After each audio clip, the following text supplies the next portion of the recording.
Good morning, good afternoon, good evening. This is Alan Burgos from the hashtag Walk with Lan channel. Welcome and welcome back to our channel. Guys, if you are not yet subscribed to our channel, please do it so now so that you can be a part of this growing family. Officially, we are now 10,131 subscribers. Thank you so much guys. God bless you all. At syempre, malapit na po nating ma-team ang ating 20,000 subscribers milestone. Maraming salamat po sa inyong lahat. Okay, ang pag-usapan po natin today ay siya nga po pala mag-ano lang po ako mag-shameless plugging, no? Or promotion ng ating hashtag Walk with Lan merchandise, no? Ito po ang una nating merchandise, no? We are selling this one to 1,000 pesos per item. Yan, ito po maganda po ito, no? Yan, laki po ng hashtag Walk with Lan. Okay, syempre, po to, pakinabang din kung may ulan, may araw, no, you can be able to wear this one. Okay? Sige, hashtag Walk with Lan. Syempre, nakakapagdagdag pogi din po at nakakapagdagdag ganda. No? Ito po ay unisex po ito. Itong sombrero na ito. Kaya pwedeng-pwede, kayang-kaya niyo pong tawag yun, kayang pwede niyo pong bilhin at gamitin maski araw-araw. Yan. Okay, pag-usapan po natin today ay yung Executive Order 81. Okay. Yan po Executive Order 81 na inisyu po ng ating mahal at butihing Pangulong Bongbong Marcos. Ito ay nagsasadyang i-reorganize ang National Security Council. Itong National Security Council kasi may composition po yan throughout the years. Kahit kay dating Pangulong late President Carlos Garcia. Doon pa yata nagsimula yung National Security Council na yan. Ibig sabihin, itong body na ito ay ito po ang main body na mag-a-advise sa ating Pangulo in terms of National Security Council. Pero ang Pangulo po ang nagko-convene po niyan. Ibig sabihin, hindi naman po yan everyday na nag-meet no? Whatever it takes, kung talagang kailangan ng ating mahal na Pangulo ang isang advice para dyan sa isang national security, kumbaga. So for example, baka manakop ang Hapon, Japan, Amerika, ang China, etc. O kaya may mga terorista, o kaya nagkaroon ng isang martial law, political maneuver, ang MNLF pumunta sa Metro Manila, mga ganong bagay. So kailangan ng advice ng ating Pangulo upang at the end of the day siya ang magdi-decide. Pero syempre, kung magaling naman ang Pangulo, not necessarily i-convene niya yan, no? Something like that, okay? Ito po in the past, ang alam ko, kasi alam nyo, yung mga living presidents, no, whatever it takes, marami pong taon ang naranasan yan. Okay? Naranasan yan sa mga iba't ibang experience ba? Kumbaga, di ba? You cannot teach experience kasi. No? Kasi kung kahit alam mo yan, yung sitting president kasi, kahit napakaraming advisors niyan, yung mga dating presidente na buhay, ay talagang napakalaki ng niya, wisdom and experience niya mga yan. Hindi natin matatawaran niya mga ganyan. Okay? Tapos, ang vice president naman, na-elect yan ng taong bayan, kumbaga, no? Ngayon, itong siste.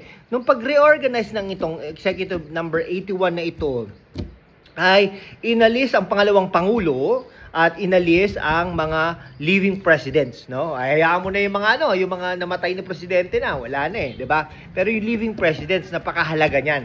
Okay? Ngayon, ba't ko po sinasabi yung kwento 'yan? Kasi hindi mo naman i-convene basta-basta yan no? Hindi mo i-convene yan, okay? Sige, ganito inalis ang vice president. Ang vice president natin today ay si Sara Duterte, no? Si Sara Duterte po ay 32 million ang nakuha niyan, whatever it takes. May nagsasabi, sir, ano po yan 32 million ngayon sa panahon na to, hindi na po 32 million. Sino po makakapagsabi nun? Diba ba? Hindi naman tayo mag-i-eleksyon. So, ang datos na tinitignan natin ngayon ay yung datos ng 2022. Yan. Ngayon, survey, trust rating, bumababa daw. Pero, ano ba yon? Sandalan ba natin yon para ang datos natin yung 2022. Ang next na datos natin, 2025, 2028. 2025, hindi nga yung vice president at saka presidente, kundi mga senador at saka yung mga congressmen and women. Okay? Ngayon, yung 2028, dun tayo magkakaalaman. Magkakaalaman kung satisfied ba sa Bongbong Marcos presidency o gusto nila ng pagbabago ng Sara Duterte. Ngayon, baka biglang magsabi, sir, hindi na po magre-re-elect si Bongbong Marcos. Tama. Pero kung whatever it takes, kung sino yung anointed niya. Pero sa tingin ko, at the end of the day, ang mananalo dyan ay Sara Duterte. Ewan ko ba, pwedeng humabol si Tulfo. Pwede yan. Pwede mag-overtake si Tulfo. Okay, wala po tayo dyan. Pero, hopefully, baka maraming issues din ang Tulfo. Ang pipiliin ng taong bayan ay hindi Romualdez. Yan. Hindi po Romualdez kundi Sara Duterte. Yan po ang katotohanan dyan. Okay? Ngayon, inalis po yan. So, sino po magre-represent ng 32 million wisdoms dun sa National Security Council? Wala na. Okay? Ngayon, sir, ano na po siya Hindi na po siya part ng ng president, hindi na po siya part ng administration. Sige, kung hindi po ganun, di tanggalin. Pero bakit, ang tanong ko ngayon, bakit nandun yung minority leaders ng Senado at saka minority leaders ng House of Representatives? Ibig sabihin, ano lang pala yun? Moro-moro lang pala yung mga minority dun sa Senado at saka dyan sa House of Representatives. Ibig sabihin, hindi pala minority talaga yan. Bakit isinama? Nakuha nyo? So, parang talagang magaling na magaling pala sa manipulation ang Martin Romualdez. Okay? Pero sa tingin ko at the end of the day, later on, 2028, hindi mananalo pong presidency yan. Mag-prepare ang Martin Romualdez, Tingog Party List, siya nga po pala, meron palang mga satellite offices ang Tingog Party List. Punta po kayo doon, humingi po kayo ng tulong. Yung Tingog Party List, dyan sa Mexico, Pampanga, meron din po dyan, nakita po natin. Pero anyway, hindi po ganoon ang siste, Hindi po ganoon ang siste talaga, In the first place, ang Sara Duterte at ang Bongbong Marcos ay magkasama po yan na tumakbo bilang pangulo at pangalawang pangulo, siguro majority of that nabudol tayo, sabi we were able to convince ourselves to elect them kasi nga magkasama sila, kung ganun pala di dapat pala bumoto na tayo ng ibang vice presidente, bumoto na tayo ng ibang presidente, kung ganun, kung alam natin na ganun ang mangyayari. Kasi ayaw natin ng watak-watak, ayaw natin ng away-away. Biruin mo, araw-araw na lang away-away, hindi naman dapat ganun. Kung may pipiliin ka, piliin mo maging mabuti ka. Yun po yung siste doon Di po ba? Hindi ko talaga maintindihan. Okay, ngayon, sige, alisin na ang Vice President sa National Security Council. Pero ito ang worst. Bakit mo aalisin yung tatlong naging living presidents? Na naging presidente. Una, Pangulong Rodrigo Roa Duterte. Anong a-advise niya yan? Pwede kang advise niyan sa war on drugs. Okay?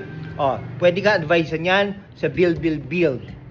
Pag nandiyan ka naman sa National Security Council, not necessarily yung agenda Pwede kang bulungan yan. Mr. President, baka naman pwede mo i-fast track ang ating mga build projects. Mr. President, napakahalaga ng war on drugs. Okay? Aside from Pogo, napakahalaga ng war on drugs, Mr. President. Di ba, napakahalaga ng ganun? Piri mo, rubbing elbow ka with the former President Rodrigo Roa Duterte. Napakahalaga nun, mahal na Pangulo. Pangalawa, sino pa?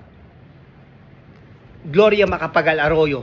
Hindi mo matatawaran ng 9 years na naging Pangulo ang Gloria Macapagal Arroyo.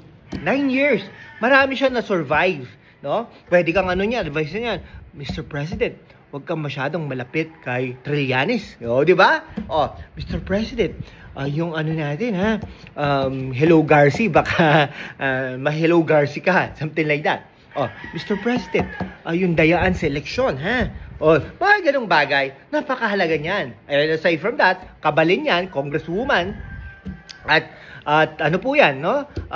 Naging Speaker of the House pa din yan, naging senador, malaki, marami, ekonomista, guro ni Aquino, Noynoy Aquino, malaki, academician yan, malaki ang pwede niyang ibigay sa iyo, Mr. President. Pangatlo, Joseph Ejercito Estrada. Mr. President, napakaganda nun Mr. President, huwag ka masyado magtitiwala kay Ping Lacson. Something like that. Mr. President, alagaan mo ang Maynila at ang San Juan. Mga ganong bagay. At in the first place, puring-puri mo dati, no, si dating Pangulong Rodrigo Roa Duterte. Sabi mo, i-continue mo ang build. I-continue mo ang war on drugs. Nasaan na?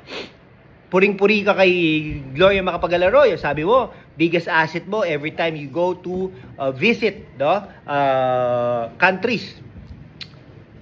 Nasaan na? No?